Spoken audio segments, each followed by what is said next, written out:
Nos últimos dias nós vimos aí notícias, manchetes nos jornais falando sobre a criação de um banco digital pela Caixa e também a possibilidade de uma abertura de capital em alguns meses. Muitos me perguntando se isso é bom, se isso é ruim, afinal, o que seria esse banco digital e qual a finalidade dele? Em primeiro lugar, quero destacar aqui que esse debate ou esse projeto ainda não chegou no Conselho de Administração do banco, lá onde estou, e, na minha opinião, é muito ruim tratar como fato consumado a criação de uma nova subsidiária sem que os órgãos de governança interna do banco tenham aprovado, tenham discutido e aprovado ou rejeitado, né? Porque essa é uma possibilidade, o projeto. Mas a própria direção da empresa, da própria direção da Caixa, foi para os veículos de comunicação tratar do assunto.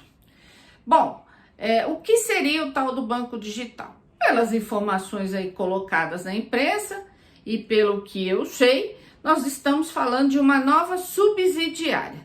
Lembrando que a Caixa já criou no último período várias subsidiárias, né, na área de seguros, cartões, loterias, e no último período criou a DTVM, quer dizer, uma subsidiária na área de fundos de investimento. Então, o que seria então o banco digital? Bom, nos últimos meses a Caixa teve essa tarefa nobre e difícil de atender aí 120 milhões de pessoas, por conta dos benefícios sociais, auxílio emergencial, fundo de garantia, etc. Por conta disso, o banco teve que dar um salto na sua tecnologia. Então, nós tivemos os empregados na linha de frente, que mesmo sob risco, pressão, estiveram atendendo esses milhões de brasileiros, e nos bastidores nós tivemos a equipe da área de tecnologia e outras que conseguiram aí criar um aplicativo, que é o Caixa Tem, aprimorar a ferramenta, criar aplicativo de cadastro para o auxílio emergencial e vieram aí as poupanças, chamadas poupanças digitais. Os números que envolvem essas operações são gigantescos, né? Então foram 105 milhões de poupanças digitais, bilhões de transações digitais, né, se utilizando esses mecanismos.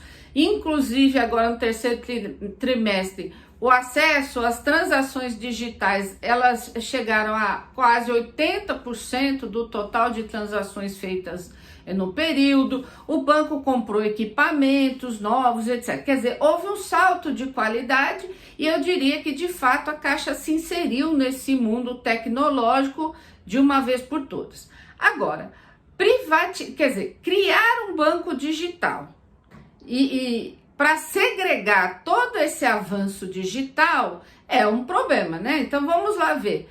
Os bancos, você tem alguns bancos que nasceram digitais e você tem, por exemplo, o Itaú, o Banco do Brasil, Santander, que tem plataformas digitais, e o Bradesco, que criou aí sim uma subsidiária para a questão digital.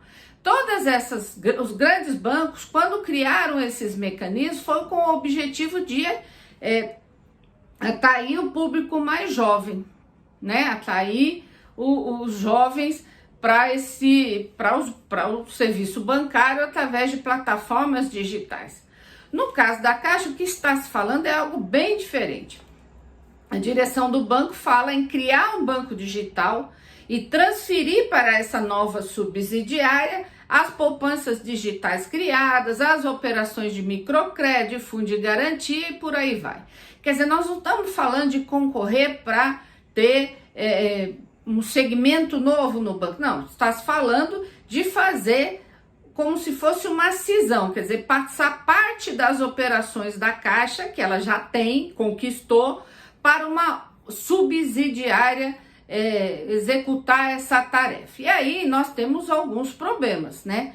Primeiro, tudo indica que se optou por um modelo que, ao invés de privatizar a Caixa instituição, se pretende privatizá-la, como a gente já vem dizendo aí há algum tempo, privatizar o banco a partir das suas operações.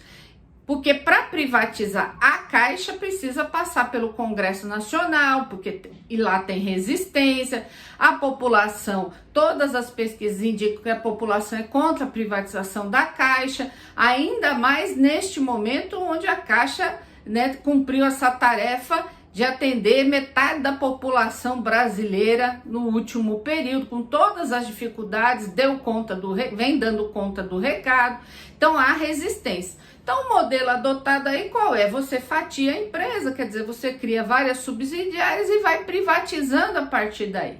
E na minha opinião, o projeto do banco digital, ele é o pior de todos. Por quê? Porque foi feito investimento público nesses aplicativos, investimento do próprio banco, investimento em compra de equipamentos e etc. E agora eu falo, não, eu vou criar uma subsidiária e todo esse investimento, todo esse patrimônio digital que a Caixa conquistou, todo esse patrimônio de poupanças digitais, de inclusão bancária, eu vou passar para outro CNPJ que não é a Caixa e vou privatizar ali na frente parte ou todo dessas operações.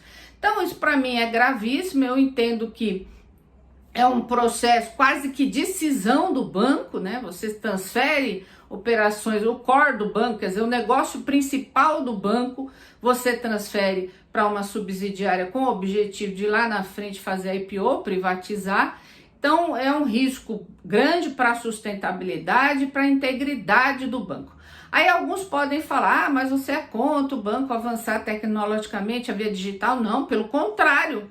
Pelo contrário, eu sou tão a favor e defendo todo esse investimento que a Caixa fez. Agora, a pergunta é, se a Caixa conseguiu criar aplicativo, se a Caixa conseguiu se inserir de vez no mundo tecnológico com capacidade própria, né? Inclusive por conta da qualificação do seu corpo funcional, por que é que eu preciso transferir isso do banco para um outro CNPJ para depois privatizar? Afinal, a Caixa ganha com isso? Não acredito, pelo contrário, fragiliza o banco. Quem ganha com isso? Quem ganha com isso são os investidores que vão comprar um patrimônio que a própria Caixa, né, construiu com investimento público. Então, acho que é um debate bastante complicado.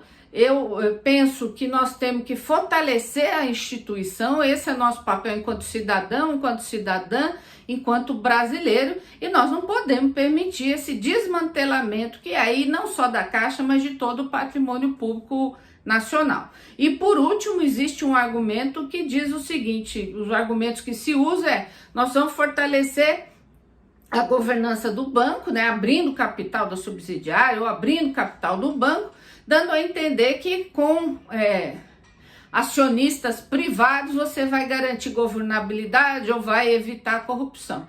Isso também, a realidade infelizmente mostra que isso não é verdade. Nós temos casos aí de corrupção em empresas de sociedade anônima, por exemplo, a JBS, HSBC, né, empresas, nós podemos citar aqui as construtoras, diversas no mundo inteiro, inclusive agora há pouco a Renault, né? Então, assim, isso não garante que não vai existir corrupção. O que garante que não vai ter corrupção é o contrário, né? É ampliar o processo de fiscalização e ampliar o processo de participação popular da sociedade para fiscalizar também o funcionamento. E a Caixa é uma empresa extremamente fiscalizada, presta conta para o Tesouro, para os ministérios, quer dizer, é um banco mais fiscalizado do que o sistema financeiro privado. Então esse não pode ser um argumento para você poder privatizar o banco. E por último, né, se o Estado brasileiro não tivesse a Caixa, o auxílio emergencial talvez fosse pago como é em países que não têm instituição pública. Um exemplo claro é os Estados Unidos, que pagou auxílio emergencial mandando cheque, pleno século XXI, mandando cheque para casa das pessoas, porque não tem uma instituição pública com a capilaridade, com a expertise, com a capacidade técnica e compromisso dos empregados da Caixa. Então, nossa luta em defesa do banco público se mantém, a Caixa Pública é fundamental para o Estado e para os brasileiros e nós não podemos permitir o fatiamento e a privatização das operações do banco. Tamo juntos!